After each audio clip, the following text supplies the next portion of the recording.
ನಮಸ್ಕಾರ ಬಂಧುಗಳೇ. ಇಂದು ಶ್ರಾವಣ ಪ್ರದೋಷ. ಶ್ರಾವಣ ಮಾಸದ ಪ್ರದೋಷ ಅಂದರೆ ಅದು ತುಂಬಾ ಶಕ್ತಿಶಾಲಿ ದಿನ.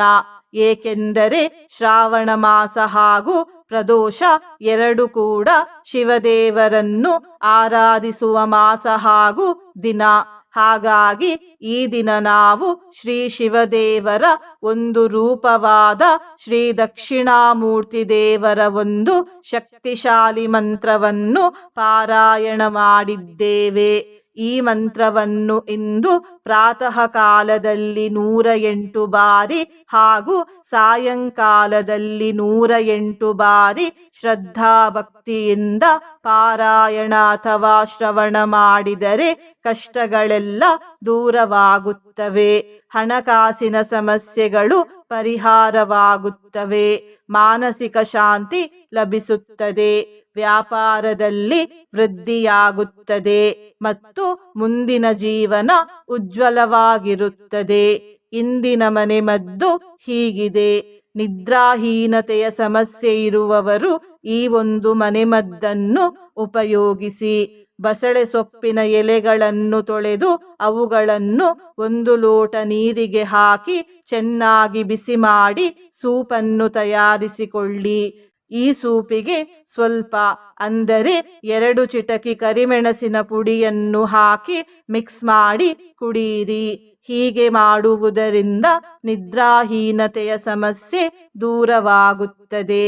ಬಂಧುಗಳೇ, ನೀವು ಚಾನಲಿಗೆ ಹೊಸದಾಗಿ ಬಂದಿದ್ದರೆ ಚಾನಲನ್ನು ಸಬ್ಸ್ಕ್ರೈಬ್ ಮಾಡಿ, ಹತ್ತಿರ ಇರುವ ಬೆಲ್ ಬಟನ್ ಪ್ರೆಸ್ ಮಾಡಿ, ಆಲ್ ಅನ್ನುವ ಆಪ್ಷನ್ ಅನ್ನು ಸಿಲೆಕ್ಟ್ ಮಾಡಿ. ನೀವು ಸಬ್ಸ್ಕ್ರೈಬ್ ಮಾಡಿದರೆ ನಮಗೂ ಇನ್ನೂ ಹೆಚ್ಚು ವಿಡಿಯೋ ಮಾಡಲು ಸ್ಫೂರ್ತಿ ಸಿಗುತ್ತದೆ ಮತ್ತು ನಿಮಗೂ ನಮ್ಮ ಹೊಸ ವಿಡಿಯೋ ಅಪ್ಲೋಡ್ ಆದ ತಕ್ಷಣವೇ ಸಿಗುತ್ತದೆ. ಮಂತ್ರಶ್ರವಣ ಮಾಡುವಾಗ ಜೈ ದಕ್ಷಿಣಾಮೂರ್ತಿ ದೇವರೇ ಎಂದು ಕಮೆಂಟ್ ಮಾಡಿ ಬಂಧುಗಳೇ. ಮಂತ್ರ ಪಾರಾಯಣವನ್ನು ಶುರು ಮಾಡೋಣ. ವೀಣಾ ಪುಸ್ತೇರ್ವಿರಾಜತ್ಕರ ಕಮಲಧರೋ ಲೋಕಪಟ್ಟಾಭಿರಾಮಃ ವ್ಯಾಖ್ಯಾಪೀಠೆ ನಿಷಣ್ಣಾ ಮುನಿವರ ನಿಕರೈ ಸೇವ್ಯಮಾನ ಪ್ರಸನ್ನಃ. ವೀಣಾ ಪುಸ್ತೇರ್ವಿರಾಜತ್ಕರ ಕಮಲಧರೋ ಲೋಕಪಟ್ಟಾಭಿರಾಮಃ ವ್ಯಾಖ್ಯಾಪೀಠೆ ನಿಷಣ್ಣಾ ಮುನಿವರ ನಿಕರೈ ಸೇವ್ಯಮಾನ ಪ್ರಸನ್ನಃ. ವೀಣಾ ಪುಸ್ತೇರ್ವಿರಾಜತ್ಕರ ಕಮಲಧರೋ ಲೋಕಪಟ್ಟಾಭಿರಾಮಃ ವ್ಯಾಖ್ಯಾಪೀಠೆ ನಿಷಣ್ಣಾ ಮುನಿವರ ನಿಕರೈ ಸೇವ್ಯಮಾನ ಪ್ರಸನ್ನಃ. ವೀಣಾ ಪುಸ್ತೇರ್ವಿರಾಜತ್ಕರ ಕಮಲಧರೋ ಲೋಕಪಟ್ಟಾಭಿರಾಮಃ ವ್ಯಾಖ್ಯಾಪೀಠೆ ನಿಷಣ್ಣಾ ಮುನಿವರ ನಿಕರೈ ಸೇವ್ಯಮಾನ ಪ್ರಸನ್ನಃ. ವೀಣಾ ಪುಸ್ತೇರ್ವಿರಾಜತ್ಕರ ಕಮಲಧರೋ ಲೋಕಪಟ್ಟಾಭಿರಾಮಃ ವ್ಯಾಖ್ಯಾಪೀಠೆ ನಿಷಣ್ಣಾ ಮುನಿವರ ನಿಕರೈ ಸೇವ್ಯಮಾನ ಪ್ರಸನ್ನಃ. ವೀಣಾ ಪುಸ್ತೇರ್ವಿರಾಜತ್ಕರ ಕಮಲಧರೋ ಲೋಕಪಟ್ಟಾಭಿರಾಮಃ ವ್ಯಾಖ್ಯಾಪೀಠೆ ನಿಷಣ್ಣಾ ಮುನಿವರ ನಿಕರೈ ಸೇವ್ಯಮಾನ ಪ್ರಸನ್ನಃ. ವೀಣಾ ಪುಸ್ತೇರ್ವಿರಾಜತ್ಕರ ಕಮಲಧರೋ ಲೋಕಪಟ್ಟಾಭಿರಾಮಃ ವ್ಯಾಖ್ಯಾಪೀಠೆ ನಿಷಣ್ಣಾ ಮುನಿವರ ನಿಕರೈ ಸೇವ್ಯಮಾನ ಪ್ರಸನ್ನಃ. ವೀಣಾ ಪುಸ್ತೇರ್ವಿರಾಜತ್ಕರ ಕಮಲಧರೋ ಲೋಕಪಟ್ಟಾಭಿರಾಮಃ ವ್ಯಾಖ್ಯಾಪೀಠೆ ನಿಷಣ್ಣಾ ಮುನಿವರ ನಿಕರೈ ಸೇವ್ಯಮಾನ ಪ್ರಸನ್ನಃ. ವೀಣಾ ಪುಸ್ತೇರ್ವಿರಾಜತ್ಕರ ಕಮಲಧರೋ ಲೋಕಪಟ್ಟಾಭಿರಾಮಃ ವ್ಯಾಖ್ಯಾಪೀಠೆ ನಿಷಣ್ಣಾ ಮುನಿವರ ನಿಕರೈ ಸೇವ್ಯಮಾನ ಪ್ರಸನ್ನಃ. वीणापुस्तेर्विराजत्करकमलधरो लोकपट्टाभिरामः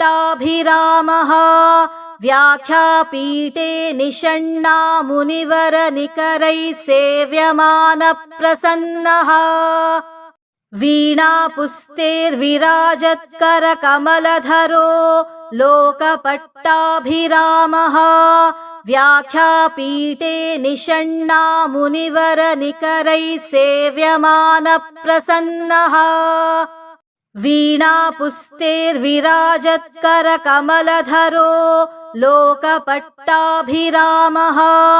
व्याख्यापीठे निषण्णामुनिवरनिकरैः सेव्यमानप्रसन्नः वीणापुस्तेर्विराजत्करकमलधरो लोकपट्टाभिरामः व्याख्यापीठे निषण्णामुनिवरनिकरैः सेव्यमानप्रसन्नः वीणापुस्तेर्विराजत्करकमलधरो लोकपट्टाभिरामः व्याख्यापीठे निषण्णामुनिवरनिकरैः सेव्यमानप्रसन्नः वीणापुस्तेर्विराजत्करकमलधरो लोकपट्टाभिरामः व्याख्यापीठे निषण्णामुनिवरनिकरैः सेव्यमानप्रसन्नः वीणापुस्तेर्विराजत्करकमलधरो लोकपट्टाभिरामः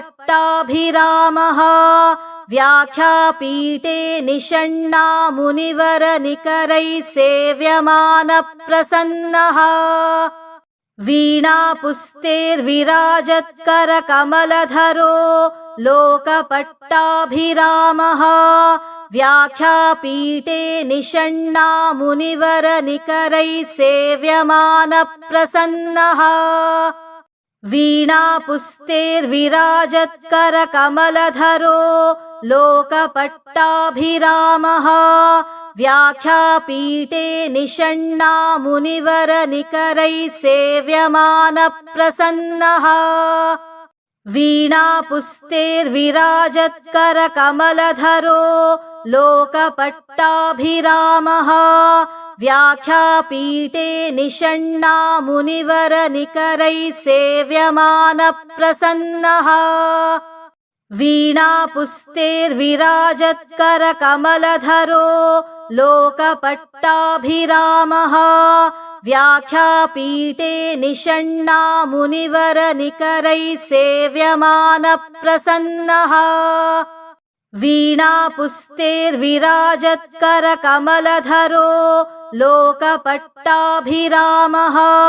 व्याख्यापीठे निषण्णामुनिवरनिकरैः सेव्यमानप्रसन्नः वीणापुस्तेर्विराजत्करकमलधरो लोकपट्टाभिरामः व्याख्यापीठे निषण्णामुनिवरनिकरैः सेव्यमानप्रसन्नः वीणापुस्तेर्विराजत्करकमलधरो लोकपट्टाभिरामः व्याख्यापीठे निषण्णामुनिवरनिकरैः सेव्यमानप्रसन्नः वीणापुस्तेर्विराजत्करकमलधरो लोकपट्टाभिरामः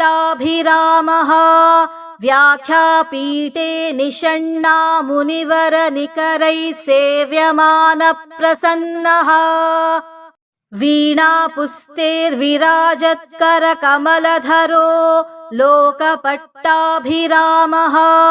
व्याख्यापीठे निषण्णामुनिवरनिकरैः सेव्यमानप्रसन्नः वीणापुस्तेर्विराजत्करकमलधरो लोकपट्टाभिरामः व्याख्यापीठे निषण्णामुनिवरनिकरैः सेव्यमानप्रसन्नः वीणापुस्तेर्विराजत्करकमलधरो लोकपट्टाभिरामः व्याख्यापीठे निषण्णामुनिवरनिकरैः सेव्यमानप्रसन्नः वीणापुस्तेर्विराजत्करकमलधरो लोकपट्टाभिरामः व्याख्यापीठे निषण्णामुनिवरनिकरैः सेव्यमानप्रसन्नः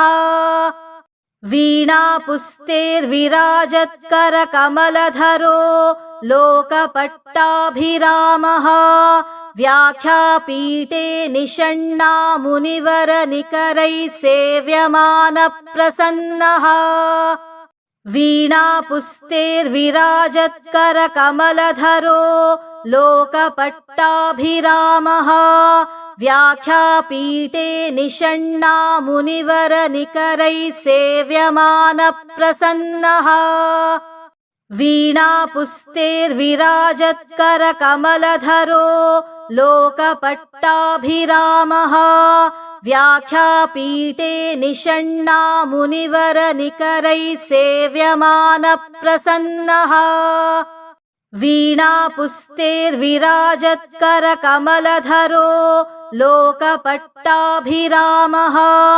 व्याख्यापीठे निषण्णामुनिवरनिकरैः सेव्यमानप्रसन्नः वीणापुस्तेर्विराजत्करकमलधरो लोकपट्टाभिरामः व्याख्यापीठे निषण्णामुनिवरनिकरैः सेव्यमानप्रसन्नः वीणापुस्तेर्विराजत्करकमलधरो लोकपट्टाभिरामः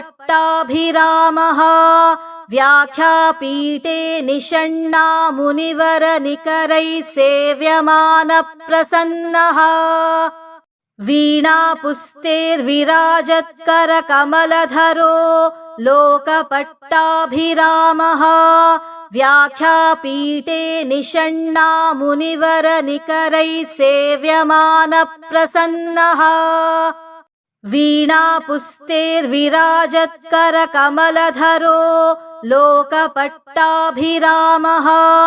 व्याख्यापीठे निषण्णामुनिवरनिकरैः सेव्यमानप्रसन्नः वीणापुस्तेर्विराजत्करकमलधरो लोकपट्टाभिरामः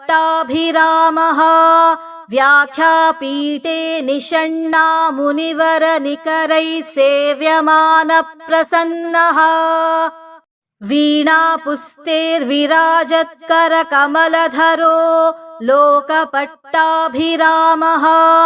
व्याख्यापीठे निषण्णामुनिवरनिकरैः सेव्यमानप्रसन्नः वीणापुस्तेर्विराजत्करकमलधरो लोकपट्टाभिरामः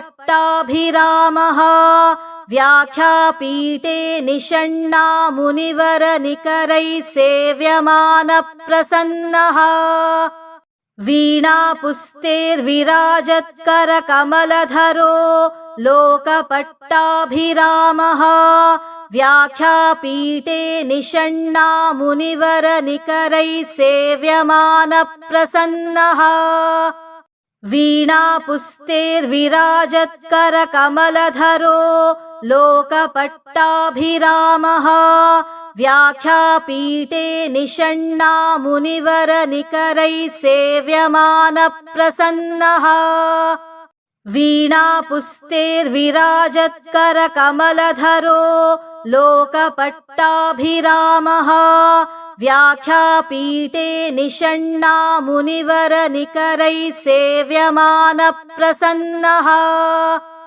वीणापुस्तेर्विराजत्करकमलधरो लोकपट्टाभिरामः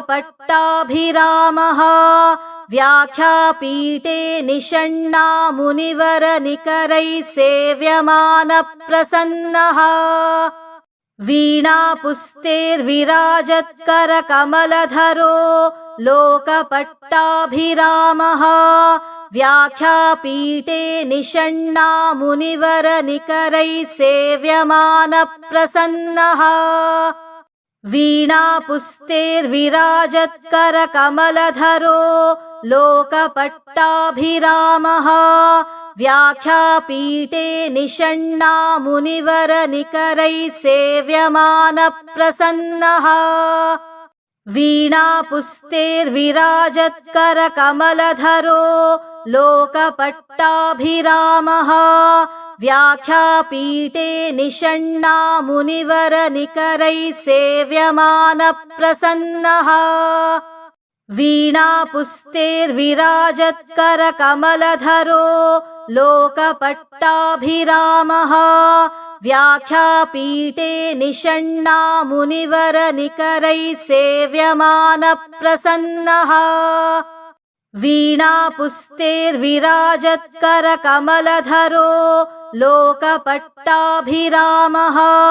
व्याख्यापीठे निषण्णामुनिवरनिकरैः सेव्यमानप्रसन्नः। वीणापुस्तेर्विराजत्करकमलधरो लोकपट्टाभिरामः व्याख्यापीठे निषण्णामुनिवरनिकरैः सेव्यमानप्रसन्नः। वीणापुस्तेर्विराजत्करकमलधरो लोकपट्टाभिरामः व्याख्यापीठे निषण्णामुनिवरनिकरैः सेव्यमानप्रसन्नः। वीणापुस्तेर्विराजत्करकमलधरो लोकपट्टाभिरामः व्याख्यापीठे निषण्णामुनिवरनिकरैः सेव्यमानप्रसन्नः। वीणापुस्तेर्विराजत्करकमलधरो लोकपट्टाभिरामः व्याख्यापीठे निषण्णामुनिवरनिकरैः सेव्यमानप्रसन्नः। वीणापुस्तेर्विराजत्करकमलधरो लोकपट्टाभिरामः व्याख्यापीठे निषण्णामुनिवरनिकरैः सेव्यमानप्रसन्नः। वीणापुस्तेर्विराजत्करकमलधरो लोकपट्टाभिरामः व्याख्यापीठे निषण्णामुनिवरनिकरैः सेव्यमानप्रसन्नः। वीणापुस्तेर्विराजत्करकमलधरो लोकपट्टाभिरामः व्याख्यापीठे निषण्णामुनिवरनिकरैः सेव्यमानप्रसन्नः। वीणापुस्तेर्विराजत्करकमलधरो लोकपट्टाभिरामः व्याख्यापीठे निषण्णामुनिवरनिकरैः सेव्यमानप्रसन्नः। वीणापुस्तेर्विराजत्करकमलधरो लोकपट्टाभिरामः व्याख्यापीठे निषण्णामुनिवरनिकरैः सेव्यमानप्रसन्नः।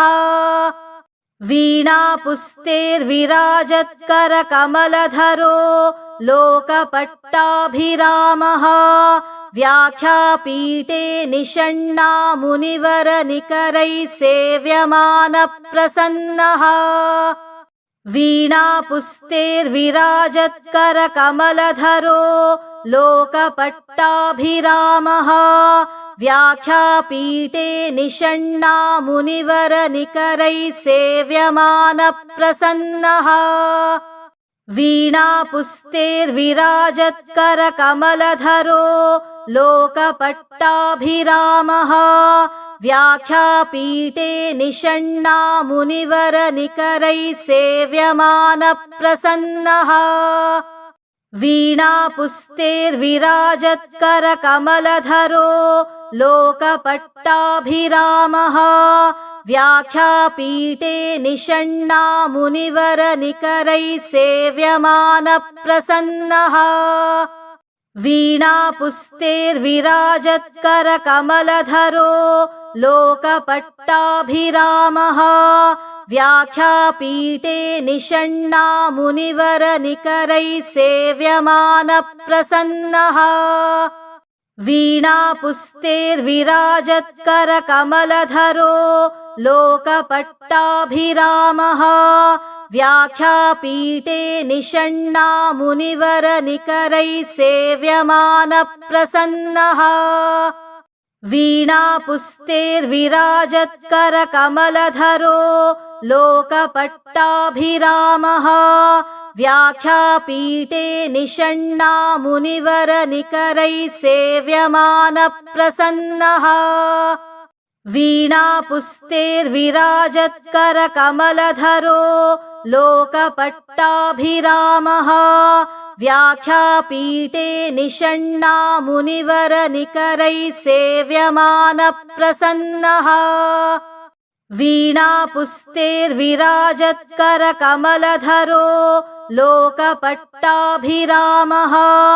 व्याख्यापीठे निषण्णामुनिवरनिकरैः सेव्यमानप्रसन्नः वीणापुस्तेर्विराजत्करकमलधरो लोकपट्टाभिरामः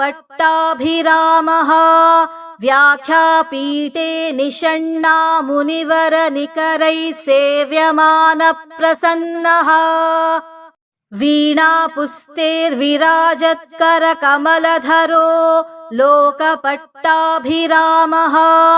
व्याख्यापीठे निषण्णामुनिवरनिकरैः सेव्यमानप्रसन्नः वीणापुस्तेर्विराजत्करकमलधरो लोकपट्टाभिरामः व्याख्यापीठे निषण्णामुनिवरनिकरैः सेव्यमानप्रसन्नः वीणापुस्तेर्विराजत्करकमलधरो लोकपट्टाभिरामः व्याख्यापीठे निषण्णामुनिवरनिकरैः सेव्यमानप्रसन्नः वीणापुस्तेर्विराजत्करकमलधरो लोकपट्टाभिरामः व्याख्यापीठे निषण्णामुनिवरनिकरैः सेव्यमानप्रसन्नः वीणापुस्तेर्विराजत्करकमलधरो लोकपट्टाभिरामः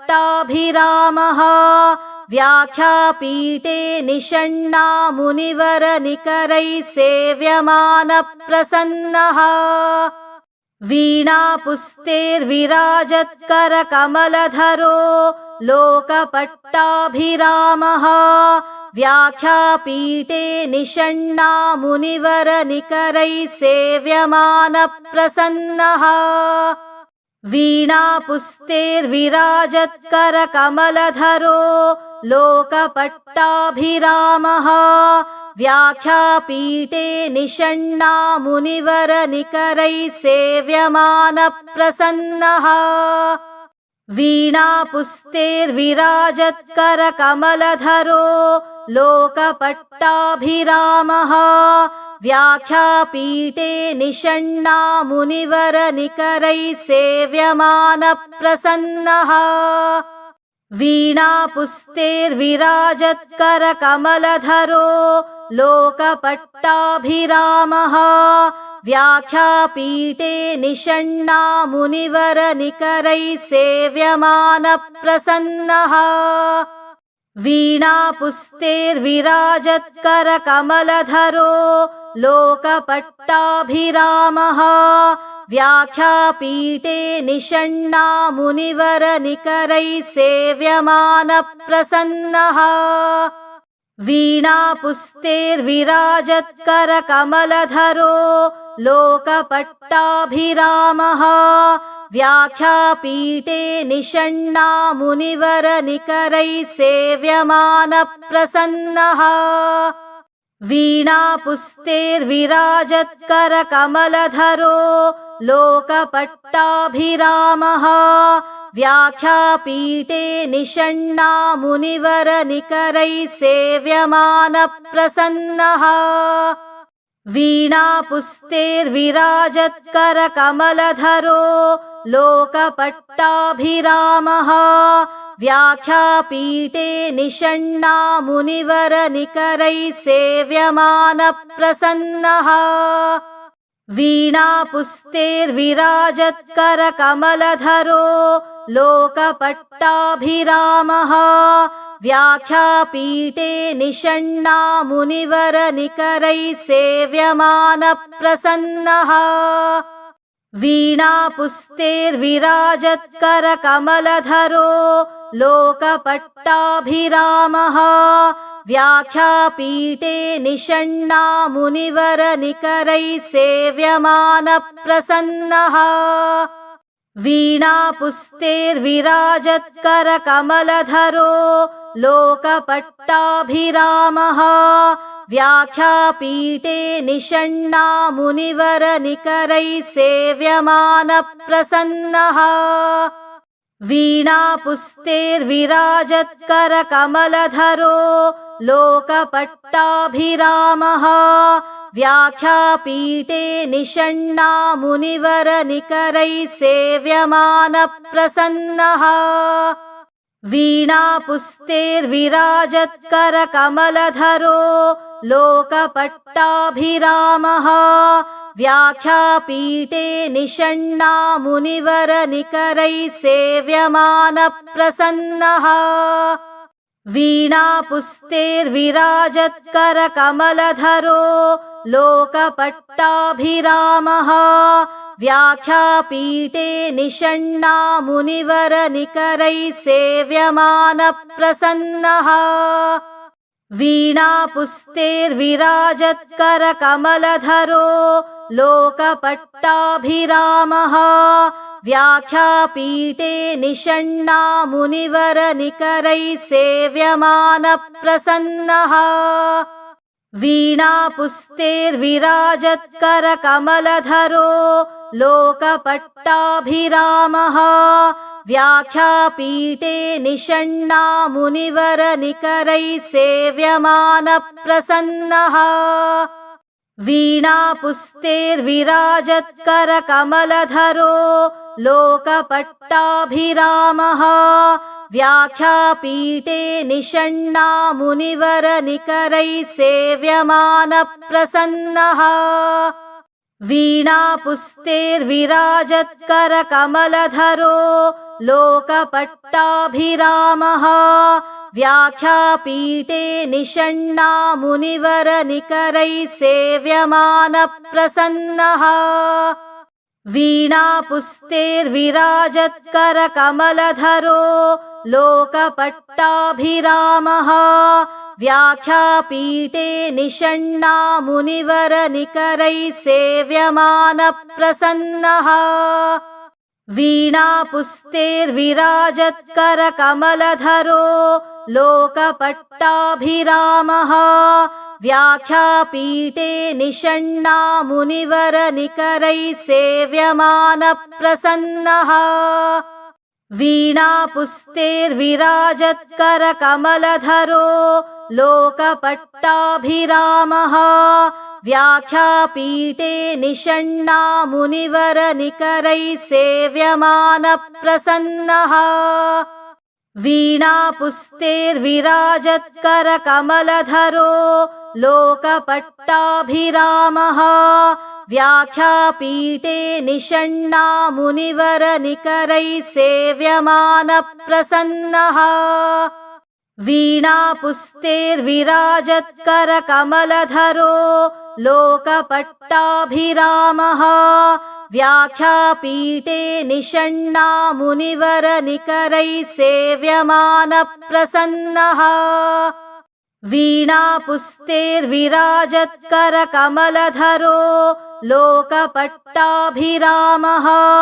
व्याख्यापीठे निषण्णा मुनिवरनिकरैः सेव्यमानप्रसन्नः